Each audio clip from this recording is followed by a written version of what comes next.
Hi everyone, welcome to DIY Ideas. Today I want to show you how you can make a really cool fabric organizer. So you can see today I decided to do a round shape. So it's going to be a little bit different than what you're probably used to. But I did want to do these little pockets on the side to make it a little bit more interesting and definitely a lot more useful. So yeah, this is going to be a simple project. I'm going to keep it simple so that even if you're a beginner, you can take part in it and try it out. And yeah, let's get started.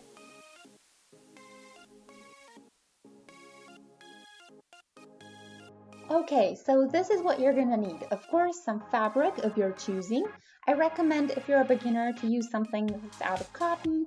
As you can see here, I have some pretty fabric as well, something like, so this was actually meant for furniture, but you can definitely use it for this as well. You can also put multiple layers inside if you'd like it to be a little bit stiffer and keep its shape a little bit better. But yeah, all in all, you're gonna need something to measure with, some pins, and your fabric scissors. Okay, so now I'm gonna show you how you need to cut your pieces. So I have here two bottom pieces and two side pieces. And it's once out of the inside and of course once out of the outside fabric. So the size for my piece is 75 centimeters and 20 centimeters is the height. So you can of course adjust this, especially the height, that's super easy to do. But if you'd like to have a different size on its base, then I'm going to show you how to do that. So for that, we're going to need the circle, of course. So I have that as well in the inside and the outside fabric. And my radius this time is 11.5 centimeters. So in case you don't know, the radius is the half of the diameter, basically a diagonal from one side to the other through the center. So you can do any size circle you want, and then you can just measure the radius that you have, actually the diameter divided by 2, of course, and then you can just simply use the 2 times pi times r formula to get your circumference. And this circumference is what you get, so basically the length of the circle on its outer side. So this is in my case 75 times 20 centimeters. Of course, I added a couple of centimeters just so I have room for my stitches, so make sure you always do a little bit more than what your actual circumference is. So my size is 75 times 20 centimeters, once out of the outside and once out of the inside fabric. And the circle radius is 11.5 centimeters, so that's my size, but of course you can change that up if you'd like. So also, I do want another little pocket on the outside. So that's where our little pockets from the outside are gonna be. And for that, I just took the outside fabric one more time and I did 75 centimeters again times 13 centimeters. So I do want it a little bit less wide or less tall as the main piece, just so it looks like a pocket in the end. So this you can of course adjust.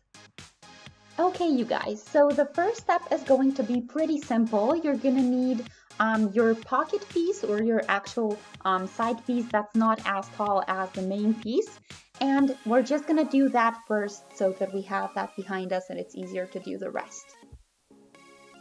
So this is going to be simple, and as you already saw at the very beginning, this little piece is actually going to serve as multiple little pockets that you can put your scissors inside or your pens inside or pretty much anything you want. And in my case, I don't want this to fray, and it might fray a little bit. So first what I'm gonna do is seam the very edge, the top edge of it. So I'm gonna fold it twice, and you can see how I'm doing that, and you can do the same. So just do the fold twice, and then you can mark where you wanna have it. So I have here a hand gauge and it's super easy to use. So in my case, I actually have marks for 1 centimeter at a time, which you can see on both sides here. So yeah, I'm gonna use that to make it simpler for me. And we wanna keep this even and parallel on both ends. So I want 1 centimeter here, and I'm gonna fold it first. If you haven't done this before and this is new to you, you can of course iron over this to keep it all in place. And then basically all you're gonna do is repeat the step one more time. And then you can iron over it one more time. And since I've done it before many times, I'm not gonna do that because I can keep it in place as it is with a pin. But if you're a little bit insecure, make sure to iron it. And then when you do that, we're just gonna do a regular straight stitch over that.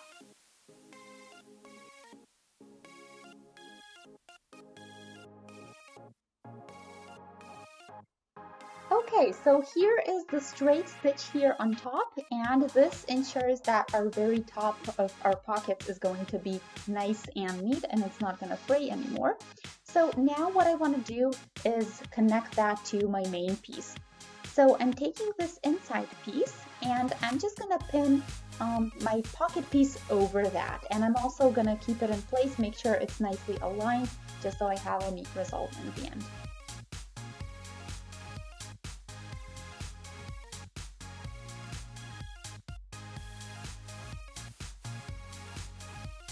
Now what I want to do is just start here on top and stitch up all the way on the longer side, including the little side on the other side, so the smaller, the taller side. I'm going to show you that.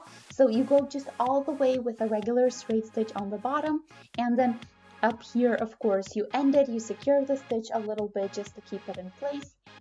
Also, make sure to do this as close to the edge as possible because you're later going to have edges or stitches that go over these, and if they don't cover it, it's going to be visible and it's not going to look as good.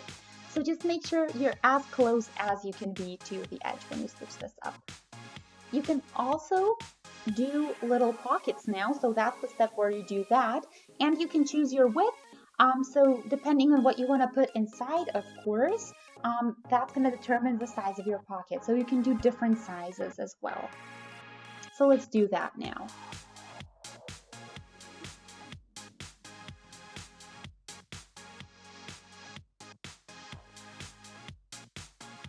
Okay, so now that we've done this, we can actually get started with the main piece. So we're done with the pocket. And for that, I'm just going to take this exact piece we've been working on for now, and I'm going to fold it pretty side on pretty side, which basically means that the pretty side, the side with the pocket, is going to be looking away from you. So it's going to be on the inside when you fold it.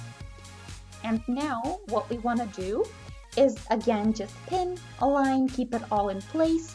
And what we're going to do as our first or our next step is going to be a regular straight stitch here on the side to have it in a circular shape. So to basically build this tunnel that we need.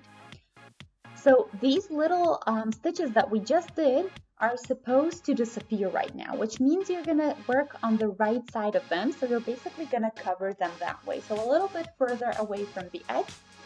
And yeah, I'm just going to pin this now really quickly so that I can continue with stitching. Of course, the same thing I'm going to do with the inside fabric. So you see here, this is my outside, but the same thing that I'm doing now, you can just repeat with your inside fabric because we do want them to look exactly the same.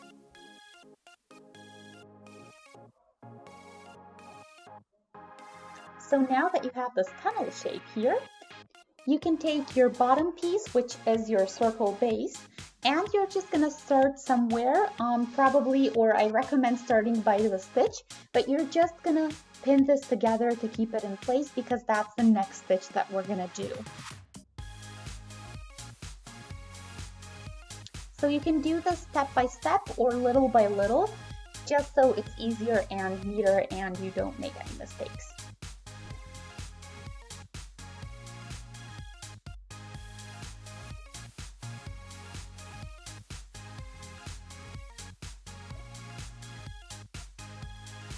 So we're also going to be doing this stepwise because sometimes the circle doesn't exactly fit the side piece, which is why we can actually later correct that before we move on. So that's why we're also doing it stepwise, just in order to make sure that it's all in place and the right size.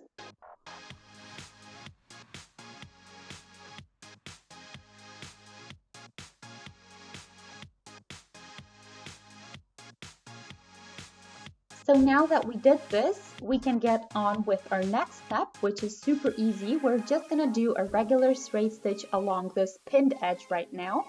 And yeah, we're just gonna go around step by step.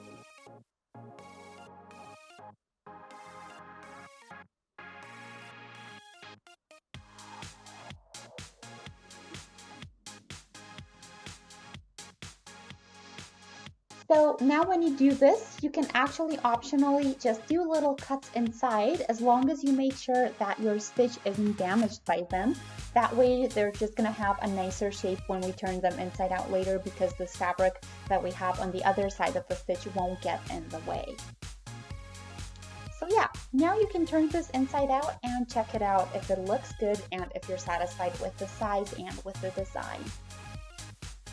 Make sure you go right into those corners so that they look good.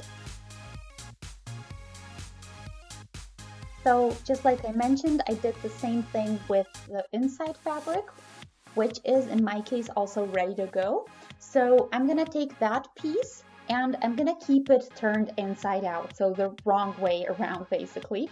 And I'm just gonna push the outside fabric in like this.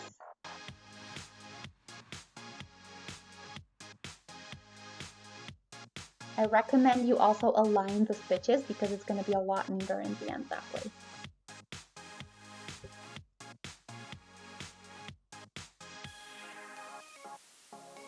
There we go.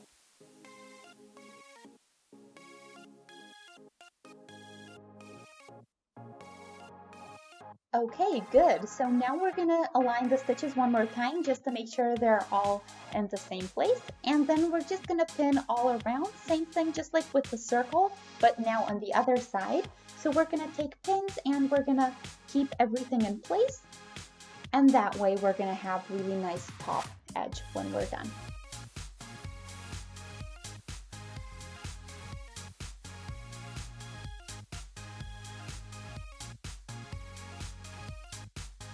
So the opening for turning it inside out can be on the side here if you'd like to hide it later, but I'm just gonna keep doing it here on the top. I think it's a lot easier this time, and I'm gonna hide that anyway, so it's not gonna be visible at all. So this is completely up to you where you want the opening, as long as you have it so that you can turn your piece inside out when you're done.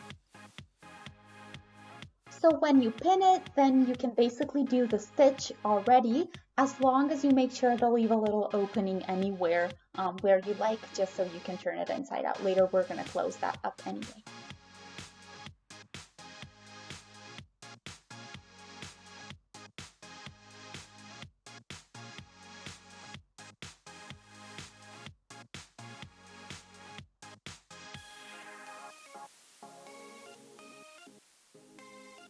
And now we can turn this inside out. Just make sure you take your time and don't rip any stitches.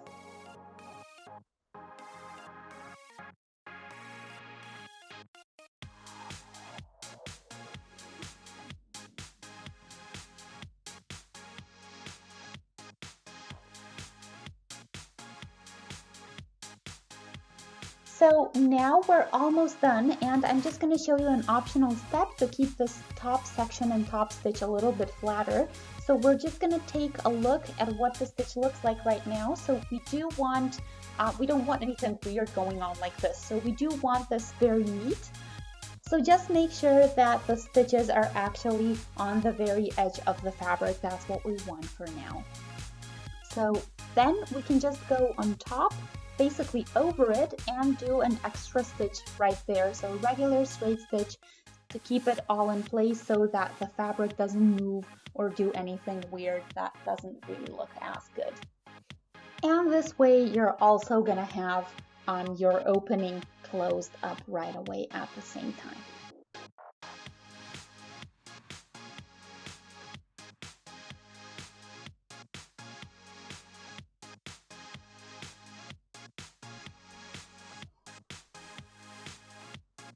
So now that we finished this, we have a really neat edge on top, and now you can choose if you'd like to fold it over a little bit like this on top. You can do this or you don't have to, whichever way you prefer and like it, depending of course on the fabric you chose and the visual effect of your piece. So you see here what I have for now.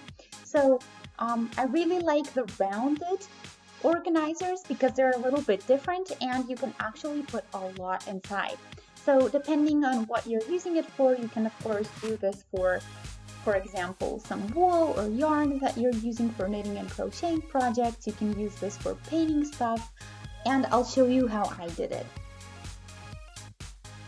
Okay, so for example, I'm using my sewing equipment for this organizer. So you see what I meant with the different size pockets. So different size things can then fit in different size pockets. So the smaller pockets in my case have some scissors or this unstitcher here. The bigger ones have some elastic band or pretty much whatever. I think it's really practical. It's really easy to use. So yeah. Then you can definitely see everything that you have inside. You can have everything organized and you're not going to be looking for stuff forever to find it. On the inside, of course, are the bigger pieces. In my case, the fabric itself, some pins here. You can even do an iron inside, of course, when it's not hot anymore. So after use, you do want it to cool before you put it in. But yeah, this can be used for pretty much anything. You can also do this, for example, I think it would look great in the bathroom for your makeup or something like that, for lotions and things. So yeah, all in all, there are really many applications for something like this, and it's also a really great project to practice a little bit with your sewing skills. So yeah, I hope you guys enjoyed. Feel free to let me know what you think. You can also let me know how you did it and which colors and which patterns, which size, and maybe you have some tips and tricks to share with me and everyone else watching. So yeah, I hope you guys enjoyed.